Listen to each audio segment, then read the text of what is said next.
about what's going on around you. No, it's just, you don't need that. And of course the lads were then becoming aggressive, you know, and... what do you mean by aggressive? Well, they were smacking people about, you know. I mean, anyone who's clapping and things like that on there and then is, you know, gets a smack. That's a fair one, you know. And it's all because the lads were so angry to see one of their mates go down. Plus when the dogs are attacking his body, right? Yeah, the dog got shot because it attacked him. He went for the guy that was injured. So, I mean, one of the lads shot the dog, put a couple of rounds into the dog, which is a fair one. The guys here that tell you, the higher rank, they tell you to hold your anger back.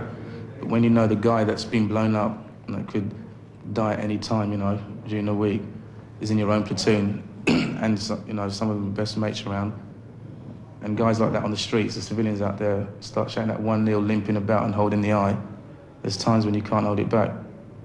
You know what I mean? It's like torture, in a way. It sounds silly, but it is. It does a lot to you. That's why they do it. You think, you know, let's just go home. You want to go home to be with people that, you know, that care about you and things like that. But you've just got to sort of buckle down. You know him. You know what he wanted to do. You know what he was hoping to do. Indeed, you know what you hoped for him. And that is, to find all that wiped out in a split second, yes, that's a hammer blow. You feel really bad about that. You feel really angry. You feel bitter is the wrong word, because we all know what we're doing and we accept it. And if we didn't like it, we shouldn't be here. Missing your family and being away from them, that's the worst, the hardest part. Being away from people that you know sort of love you. When you're here for a 4-month or 4.5-month duration, and your families aren't with you, the only link you've got with them is by letter, telephone. And there might be times when you might not get a letter for 2 or 3 weeks because the postage has been slowed down. You might not be able to get to a phone for even longer. So certainly the separation's the worst part about it. It's surprising what strain it puts on your marriage, because it does put strain on your marriage. Divorces come with it. They sat at home with the kiddie, looking after the kiddie, and then I know what's going on. And the next thing, they look at the television, and there it is, a soldier killed in Belfast, soldier injured in Belfast, and they automatically think that it's their husband.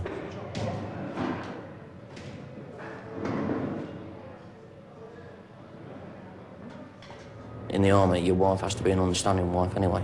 She has to accept that you're going to be away all the time. She has to accept that your tours of Northern Ireland are coming up like. You know, that you have a good chat before you leave, you explain what's going to happen. You know, if you actually, you die, you get injured, you explain the situation, where she'll be, what she'll be left with. And, you know, you should leave with a good tact of mind that, you know, you've got to sound backing off your wife, like, but when you're out, it's a different story. If I didn't believe in what I was doing, and if I didn't believe or being proud of myself in doing it, then I wouldn't do it. Northern Ireland is that sort of place. I mean, we've got to believe we're doing right, and I do believe that. And I try to install in any of the soldiers that.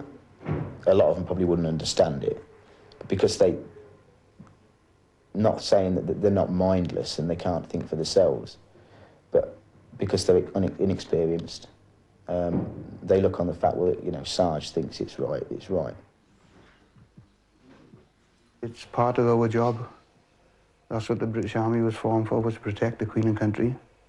Northern Ireland is part of the country, so therefore if there's trouble and strife going on in any part of the country, I should only think that the troops should be in. It wasn't popular, you know, it wasn't exactly as if you were going out to something that was, that you felt that you were fighting for all this Queen and country rubbish. It's nothing to do with that. It's, I felt that, as I said, I went out there to hopefully stop the violence, and of course you can't. There's nothing you can do. You go to Northern Ireland, it's for real. It's scary, very scary, without a doubt. But also, you're doing something that's for real, for a change. You're not play acting, you're doing something for a real. So that's the part I enjoyed. It was for real. And that's about all I enjoyed about it. And Northern Ireland's reality turned out to be harsh indeed for Private Stephen Gill, the soldier mentioned in the film who was injured 3 weeks before his Royal Anglian Regiment were due to come home. Private Gill lost his right leg above the knee, his left leg below the knee, and he lost his right eye. Queen and country demand a high price. That's all from us for this month. Until September, good night.